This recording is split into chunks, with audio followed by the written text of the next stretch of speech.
Halo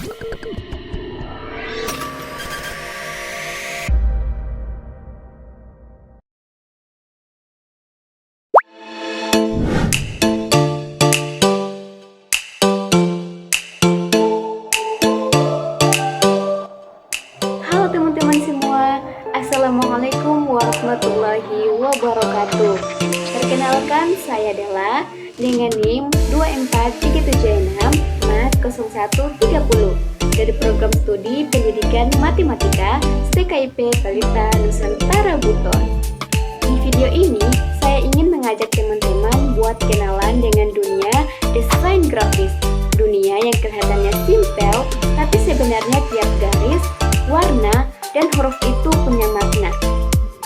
Sekarang, coba deh kita perhatikan poster, logo, atau fan Instagram yang estetik. Itu semua nggak dibuat asal-asalan, ada aturannya yang biasa dikenal sebagai prinsip-prinsip desain grafis. Dan semuanya itu punya peran penting untuk bikin desain terlihat rapi, nyaman dipandang, dan tetap nyampe maknanya. Makanya, di video ini saya bakal bahas hal-hal dasar dalam desain grafis yang paling penting untuk dipahami, mulai dari keseimbangan, kesatuan, ritme, dan masih banyak lagi. Tenang, saya jelaskannya santai aja, biar kita nontonnya juga enjoy, kayak lagi ngobrol sama teman sendiri.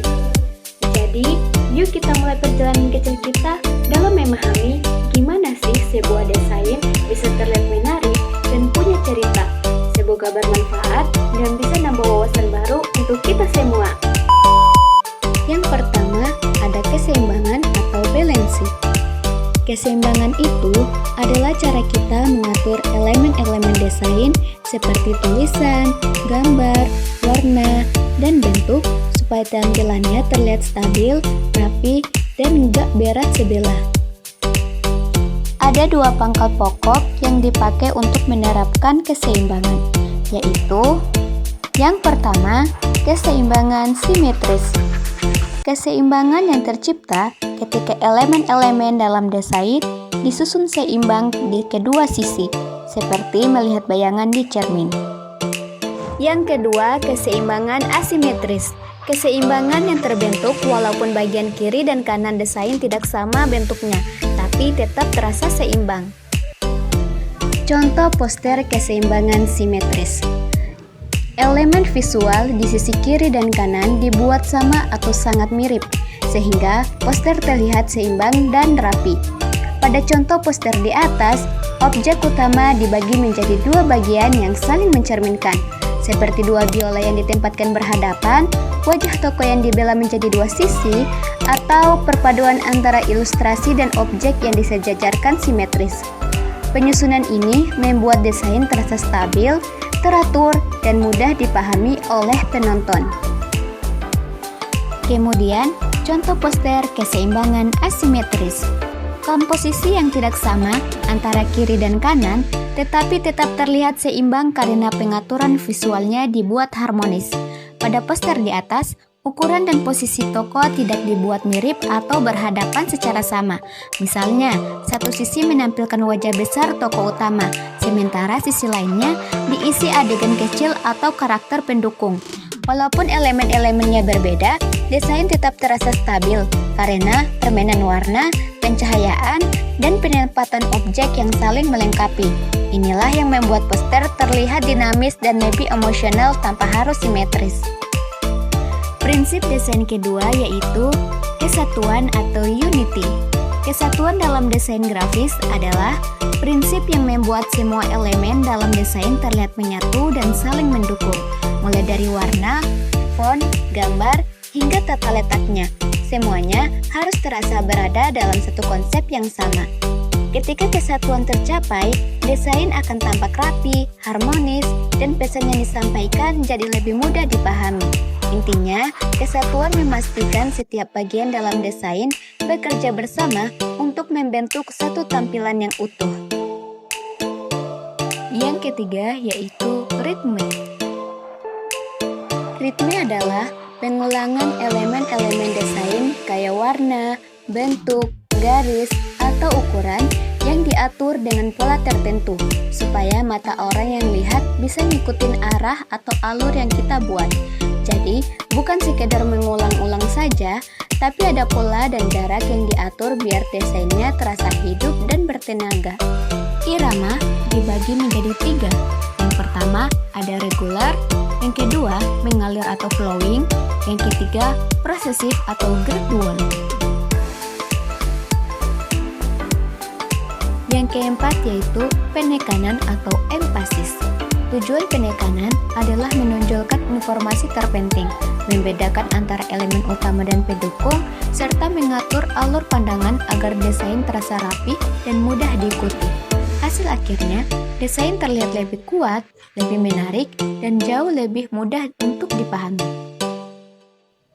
Yang kelima, proporsi.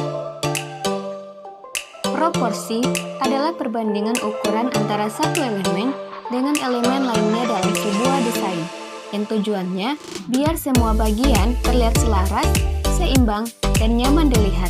Jadi, dalam proporsi, kita mengatur besar kecilnya objek, panjang pendeknya bentuk, sampai lebar sempitnya ruang, supaya keseluruhan desain terlihat pas dan gak jomplang. Kalau proporsinya benar, mata orang bisa lebih mudah memahami mana bagian yang penting dan mana yang cuma pendukung. Tapi, kalau proporsinya salah, desain bisa terasa aneh, berat sebelah, atau malah bikin orang bingung mau fokus ke mana dulu. Makanya, proporsi ini jadi prinsip dasar yang penting untuk desain grafis, karena dia menentukan hubungan visual antar elemen biar hasil akhirnya terlihat rapi dan harmonis. Yang keenam, kontras. Perbedaan yang sengaja dibuat antara dua elemen supaya sesuatu terlihat lebih menonjol. Jadi, kalau tidak ada kontras, desain bakal terlihat datar dan semua elemen kayak sama pentingnya. Tapi, kalau ada kontras, mata orang langsung punya arah, tahu mana yang harus dilihat dulu. Kontras adalah perbedaan yang dibuat antara dua elemen dalam desain agar salah satu bagian terlihat lebih menonjol dan mudah diperhatikan. Kontras membantu membedakan mana yang penting dan mana yang pendukung, sehingga desain tidak terlihat datar dan informasi jadi lebih jelas. Yang ketujuh, pengulangan atau repetition. Repetition atau pengulangan dalam desain grafis adalah teknik mengulang elemen tertentu, seperti warna, bentuk, garis, font, pola, atau gaya secara konsisten di dalam sebuah desain. Tujuannya supaya desain terlihat seragam, nyambung, dan punya identitas yang kuat. Yang kedelapan, pergerakan atau movement. Prinsip pergerakan ini bikin desain terasa mengalir, bukan kaku. Kayak air yang mengalir mengikuti bentuk sungai, atau kayak saat kita baca komik, dan satu panel ke panel berikutnya. Semuanya berjalan natural. Yang terakhir, kesembilan, ada ruang kosong atau white space. Ruang kosong itu kayak area napas dalam desain, semacam zona tenang yang bikin elemen penting bisa tampil lebih jelas. Kalau semuanya penuh dan rapat, orang yang lihat pasti capek dan bingung mau baca dari mana. Tapi, kalau ada ruang yang sengaja dikosongkan, desain jadi lebih rapi, elegan, dan nyaman dilihat.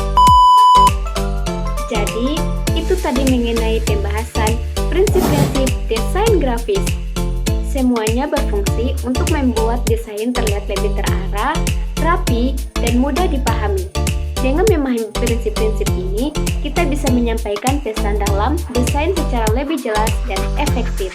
Semoga penjelasan ini bisa membantu teman-teman dalam memahami dasar-dasar desain grafis dan dapat digunakan saat membuat tugas maupun karya lainnya. Terima kasih sudah menonton sampai akhir. Tetap belajar, tetap berkarya, dan terus kembangkan kemampuan desain kita. Sekian dari saya, sampai jumpa di video berikutnya. Wassalamualaikum warahmatullahi wabarakatuh.